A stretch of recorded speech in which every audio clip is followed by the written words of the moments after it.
everyone. Let's go to the scene. NBC's Sam Brock is there in Lewiston, Maine. Sam, what more can you tell us this hour?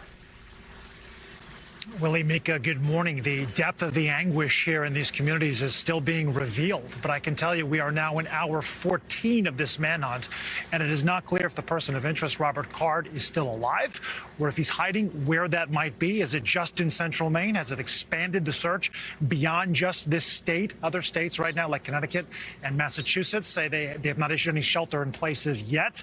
But of course, we're still waiting for a lot of this information to evolve. Speaking of which, as of this morning, Bowdoin, which is about 15 or 20 minutes from where I'm standing in Lewiston, was just added to the communities that are sheltering in place. So we are now talking about thousands of people. If you were out this morning just going to get a cup of coffee or breakfast or to get some gas, you'll probably find the business is closed because everyone right now is obeying those orders. As you look at the map here, just all of those things you see right there, Augusta, Bowdoin, and Lisbon, they're all in shelter in place right now. As I stand on the street in Lewiston, over my shoulder, you'll see probably 7 or 8 cars down the hill there. Those are all unmarked police cars in front of Schmeggy's, which is the sports bar that we've talked about, one of the locations where one of the killings took place. We're getting more clarity this morning, guys, about the order in which it happened. According to the mayor of Auburn, the first place to be struck was actually the bowling alley where there was youth night, as Mika just mentioned, and then 4 to 5 miles away, this bar over my shoulder in total. And I know this number has fluctuated. Right now, we're looking at between 15 and 20 people killed and up to 50 who are injured through some combination of bullets being fired and also potentially stampeding. And it's just an area right now that is affecting every intersection of life with its school and kids and families. You saw Bates College on that map there a second ago. Bates, according to its official Twitter page, is still on lockdown this morning.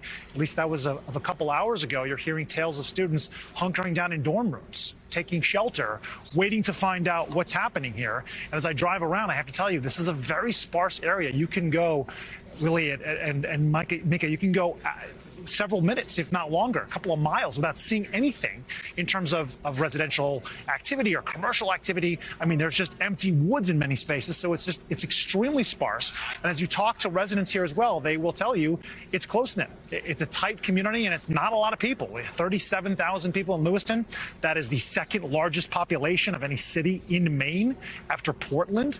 We mentioned Bowdoin, only several thousand people. So while it sounds like a lot in terms of the places impacted and the shelters in place that have been implemented, it's really only tens of thousands of people. Also, as you look at these images, and again, I want to emphasize, Card is a person of interest right now. He's not officially a suspect. We are expecting an update from law enforcement sometime in the next couple of hours, but he obviously looks so menacing there with the beard and the semi-automatic rifle that he appears to be holding. Well, according to Maine's Information and Analytics Center, there's also a history here that's basically a database providing information to law enforcement of Card having mental health problems, and specifically saying that he had heard voices and that there was an infliction or a desire to inflict damage and pain on a National Guard base nearby. So all of these are pieces of a portrait that are very striking and very disturbing as this manhunt continues into where we don't exactly know. Just that the areas impacted in terms of strict orders has expanded just this morning, and that law enforcement right now, roughly 100 plus investigators, according to Maine State Police, are out on the ground right now, pooling together their resources with local, state, and federal to try to figure out where this man is. As you point out, the shelter-in-place order extended to Bowdoin, Maine, 20, 25 minutes or so away from where you're standing. We should point out that this person of interest, Robert Card, lives in Bowdoin. That's probably part of why that's happening there, in case he does return home. There was a white Subaru Outback that they've been looking for and found last night that they believe Mr. Card was using.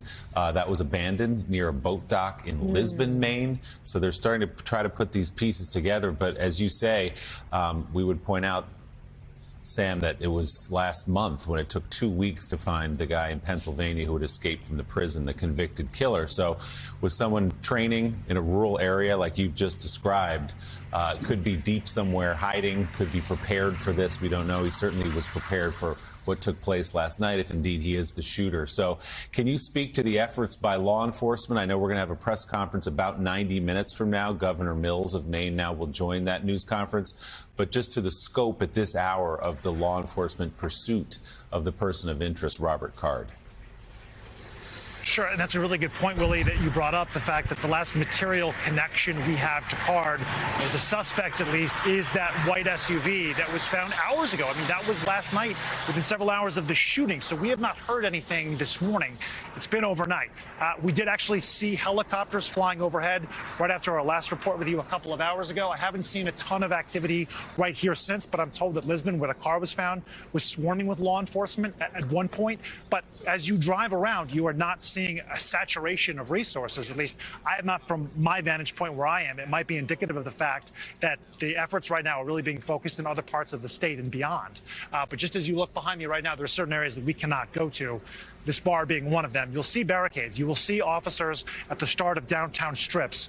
But again, what you're not seeing is anyone racing in and around towns as we await what's going to happen here. And one other connection here, Willie, you did mention traditionally these manhunts, it can go on for days and it requires hundreds of people. You know, I think back also to Cleveland, Texas, and a mass murderer there only several months ago, Francisco Oropesa, where it took them like a week and a half to track him down. And that was hundreds of Texas law enforcement officials. So here we are in a sparse part of Maine waiting to see what it will take and whether or not Card is, in fact, even alive at this point.